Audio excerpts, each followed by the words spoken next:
The House will be in order. The chair lays before the House a communication from the Speaker. The Speaker's Rooms, Washington, D.C., January 21st, 2025. I hereby appoint the Honorable Adrian Smith to act as Speaker pro tempore on this day. Signed, Mike Johnson, Speaker of the House of Representatives. Pursuant to the order of the House of January 3rd, 2025, the chair will now recognize members from lists submitted by the majority and minority leaders for morning hour debate. The chair will alternate recognition between the parties, with time equally allocated between the parties and each member other than the majority and minority leaders and the minority whip, limited to 5 minutes. But in no event shall debate continue beyond 1:50 p.m. The chair recognizes the gentleman from Pennsylvania, Mr. Joyce, for 5 minutes.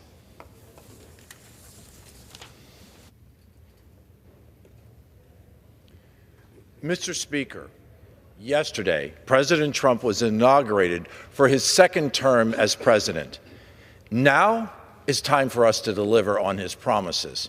The American people overwhelmingly supported President Trump's candidacy, a candidacy that was built on restoring the American dream, strengthening our national security, and making America once again energy dominant. I have no doubt that President Trump will continue the work that we have already started right here in the House of Representatives to make America great again. The golden age of America does start right now. Thank you.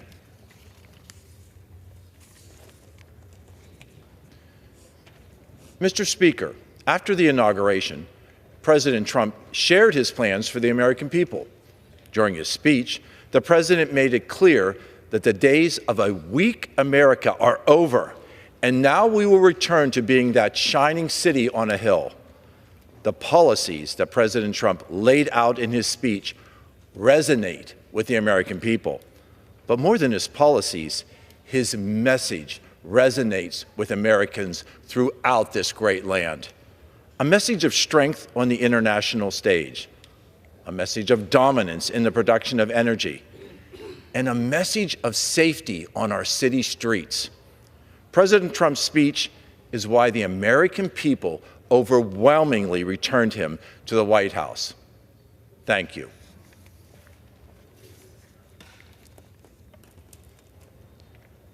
Mr. Speaker, President Trump has laid out a vision for our nation over the past few months, from the campaign trail to his first day back in office. A vision that he took action on immediately after being sworn in by signing numerous executive orders to secure our border, lower costs for the American public, and drain the swamp. President Trump also shared his support for ending California's out-of-touch passed my legislation, the Preserving Choice in Vehicle Purchases Act, to protect the individual consumer's right to drive the type of vehicle that they want. Thank you.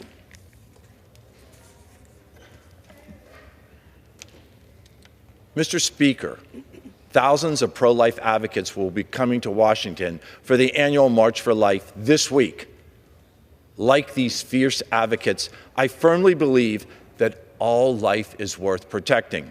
This week, I was proud to be an original co-sponsor of H.R. 21, the Born Alive Abortion Survivors Protection Act. This important piece of legislation will require medical attention for children who survived botched abortions and impose strong penalties for those who do not comply. Life is truly a gift from God, and I will always work to preserve the sanctity of human life. Thank you, Mr. Speaker, and I yield. The chair now recognizes the gentleman from Virginia, Mr. Byer, for 5 minutes. Thank you, Mr. Chairman. Mr. Speaker, I rise once again to honor the lifetime contributions of Marie Ritter to Virginia and the nation. Marie, a distinguished journalist and one of the most passionate conservationists I've ever known, will celebrate her 100th birthday next Monday, January 27th. Marie Ritter began her career as a journalist covering the reconstruction of post-World War II Europe, writing for the Philadelphia Bulletin. And over the next few years, she wrote for the Washington Post, the Boston Globe, and for Knight Ridder Publications. And not just a writer, Marie edited for Vogue, Glamour, Mademoiselle, and Condé Nast magazines. I became close with Marie when she hosted my first ever political event more than 37 years ago. When everyone else was skeptical, including my own family, Marie believed in me. And over the years, Megan and I have visited her home myriad times, always surrounded by the most interesting people. It was there I first met and heard Dr. Howard Dean, perhaps the strongest voice against our invasion of Iraq and for health care for all Americans. Marie is passionate about saving our landscapes and our environment. She has been the champion of the Piedmont Environmental Council for decades and led the successful fight against the 1990s Disney effort to blanket the Virginia Piedmont with houses. She has served on the boards of the League of Conservation Voters and the Trust for Public Land. She's a master gardener working in her garden high above the Potomac River in McLean. It was there that she was first bitten by a copperhead snake and rushed to Sibley Hospital for the anti-venom. When she was struck again by a copperhead a few years later, the emergency room doctor noted that he had only treated 2 snake bites in his career. Both were on Mrs. Ritter. So it will come as no surprise that when he was yet again the attending physician on her 3rd snake bite. This is the same garden where Marie or her gardener, it's not clear who, killed an invasive deer with a bow and arrow. I do my best to avoid that garden. Marie's public service history is both remarkable and intriguing. She was Deputy National Director of Head Start, where she also served as a direct liaison for First Lady, Lady Bird Johnson, for 4 years. Later, she led the Sasha Bruce House, a compassionate home for the lost children of our capital city, abused, abandoned, neglected, and run away. Marie has won many wars in her fight for democracy, and in 2019, I was privileged to honor her with the Clara Bortenson Beyer Women and Children First Award for her outstanding accomplishments and commitment to empowering women. Megan and I are most fortunate to count Marie Ritter as our beloved friend, and America is the long beneficiary of her creativity, her energy, and her tireless commitment to others. And when you earn her trust, Marie will even tell you about her date with the Bachelor John F. Kennedy. Mr. Speaker, I yield back. The chair now recognizes the gentleman from Texas, Mr. Babin, for 5 minutes. Thank you, Mr. Speaker. Appreciate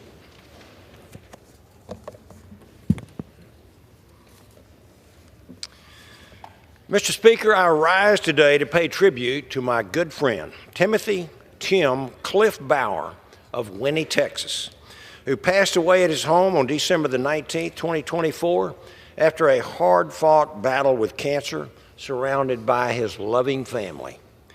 Tim was born to Patricia and Leroy Bauer on September the 13th, 1951, in Beaumont, Texas. He grew up in the Winnie Stoll community and was a devoted member of Grace Methodist Church. While attending East Chambers High School, he met the love of his life, Vicki Cuniff. After graduation, Tim attended Texas A&M University, earning his Bachelor of Science in Agronomy in 1973. He married Vicki during his senior year, and they returned to Winnie, where Tim farmed rice and raised red Angus cattle. In 1998, Tim and Vicki moved to the original Bauer Ranch homestead, lovingly restored it, and going to great lengths to preserve its wonderful history and significance to the local agricultural community. Tim founded Texas Financial in 2002 and revived the Bauer Ranch's cattle operation in 2011. He created the F1 Brayford herd. He retired from his financial advisement business in 2015, but continued to ranch for another 7 years. In 2023, Tim and Vicki moved to Kerrville, Texas, where he enjoyed the golden years of his life. Tim was a man of conviction, stewardship, and passion. He held leadership roles in many organizations and was very well known for his love of hunting, fishing, and Western art. Tim will be remembered for his sincere adoration for his family, unwavering faith, and steadfast presence there. He was a true cowboy, a man's man, and tough as a boot. I'm incredibly proud to have called him my friend. May the Lord bless his memory and his wonderful family. We will all miss him. Thank you, Tim. Farewell. I yield back. The chair now recognizes the gentlewoman from California, Ms. Barragan, for 5 minutes.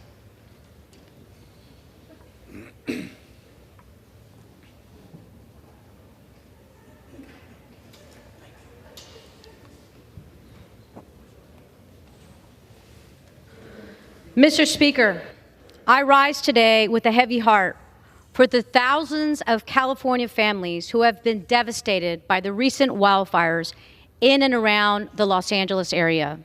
Homes burnt to the ground, lives lost, family pets gone, precious family photos and sentimental belongings charred, damaged, and in many cases, totally destroyed. But the fires didn't just destroy personal possessions. The fires took away the safe place we gather with family and call home. And it took out entire communities. What I saw, what I witnessed on my tours of the fire-damaged areas was heartbreaking, devastating, just unreal. It was like being in a war zone.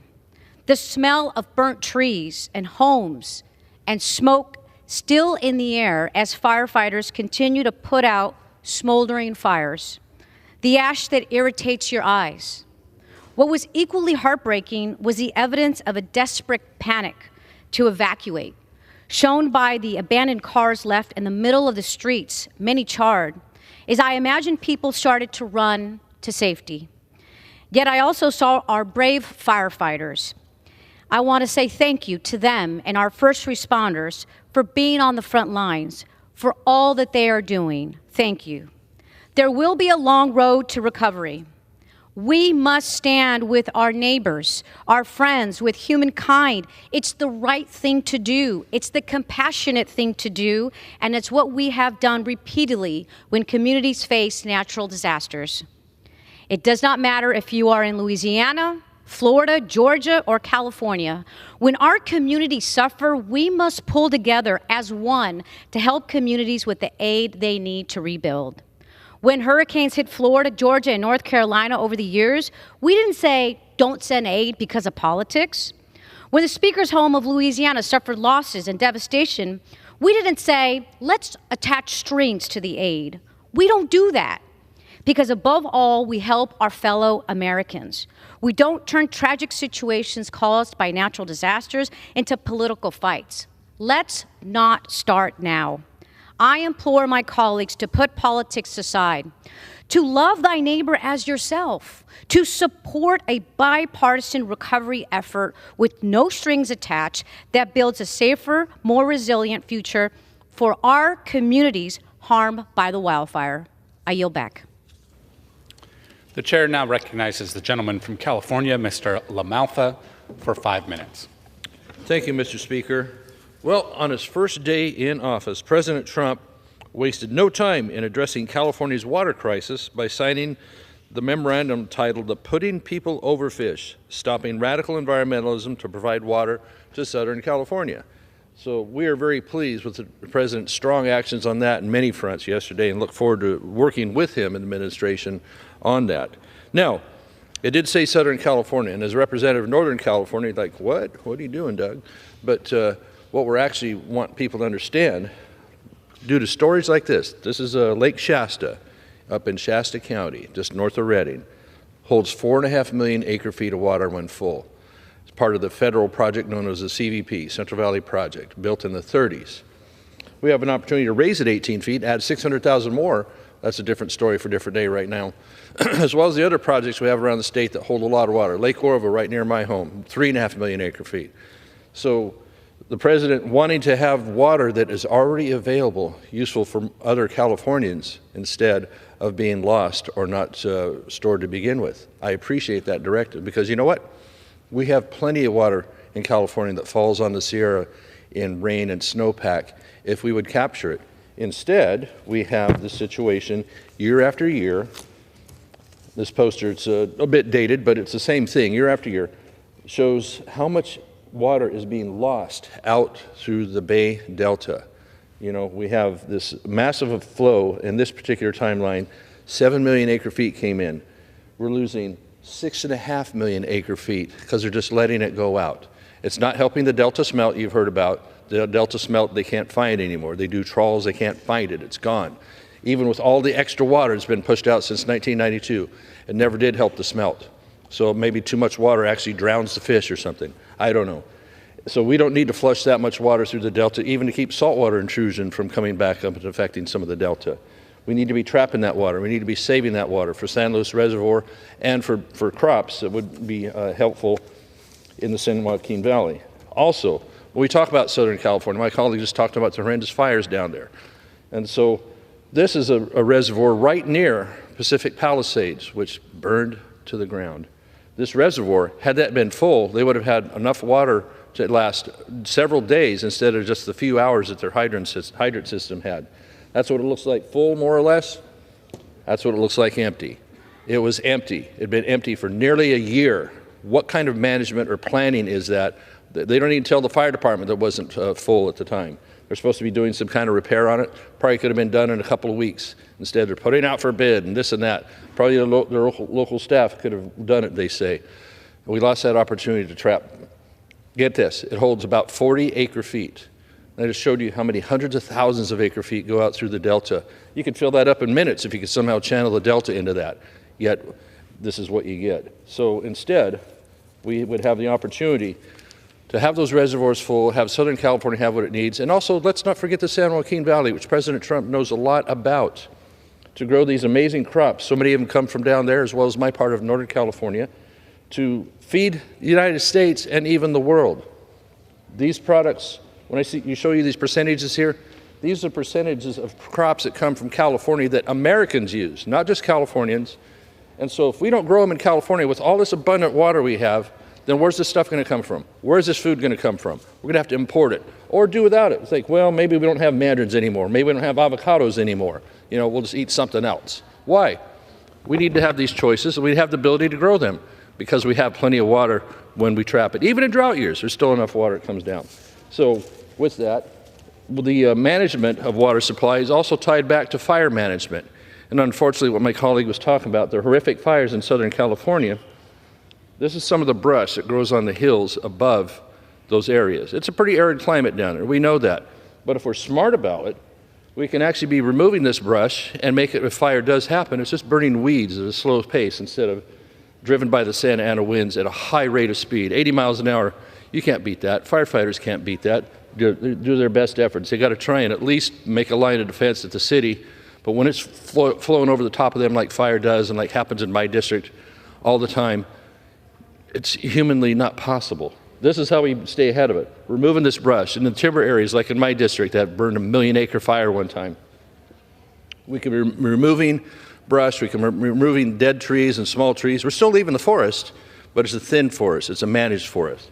So instead of empty promises being made, empty-handed by Gavin Newsom, time and time again, saying, oh, we're going to do something about the water, we're going to do something about the fuel in the forest. No, he isn't. He's dragging his feet on seeing the water supply built in California. He needs to be directing his people on Water Commission, directing people on the Water Control Board to make things happen to build these projects expeditiously as possible, instead of like, oh, just trying to slow down the lawsuits. You know, we need to do this to scale. We need to do this with speed. We're tired of the empty talk, Governor. President Trump is leading the way on his first day, showing a path forward on helping our water supply, on helping our forested areas, on helping the people of our state at home and our country to have what they need. So no more empty promises, no more nonsense. Get out of the way, Gavin Newsom. Let President Trump, instead of putting aside $50 million in the legislatures, what they're talking about, to fight Trump, and they want to tie that to state aid for Southern California for fires. Talk about conditions. We hear conditions a lot around here. Oh, no conditions. You're making conditions on the state legislature to tie $50 million to fight Trump with lawsuits. Gentleman's time has expired. For state aid. I yield back. Thank you.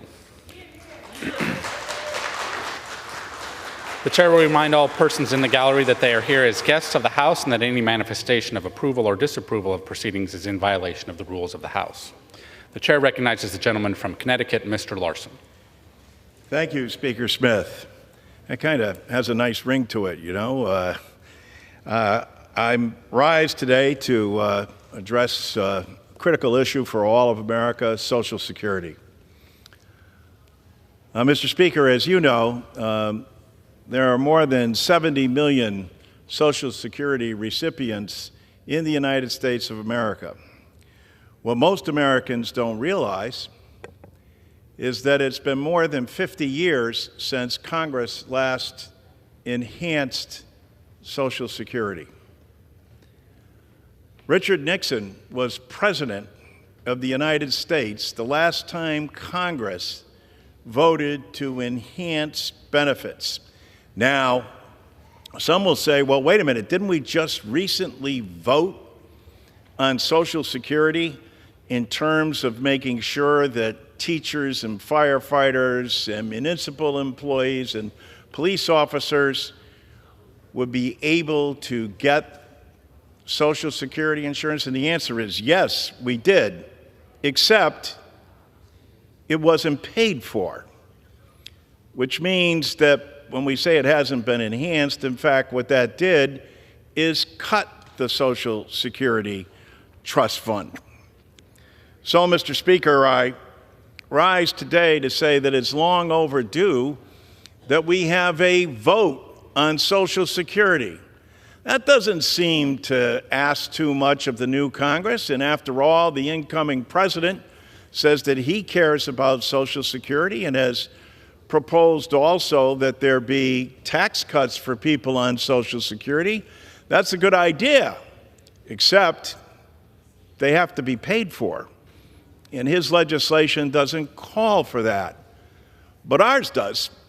And so we put before the American people and will be bringing to the floor Social Security legislation that enhances the program for the first time in 50-plus years. Imagine that, 70 million recipients.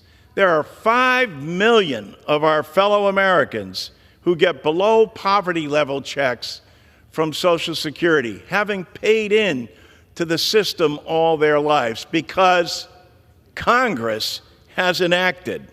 Congress hasn't voted. There are some 35 million Americans whom the only benefit that they have is Social Security. The average Social Security payment, $18,000 for a male, $14,000 for a female. No one's getting wealthy on Social Security, but it is, as I like to say, the lifeline of capitalism, the full support for capitalism. It allows people to take risk, allows us to be entrepreneurial, because in the event the business doesn't succeed,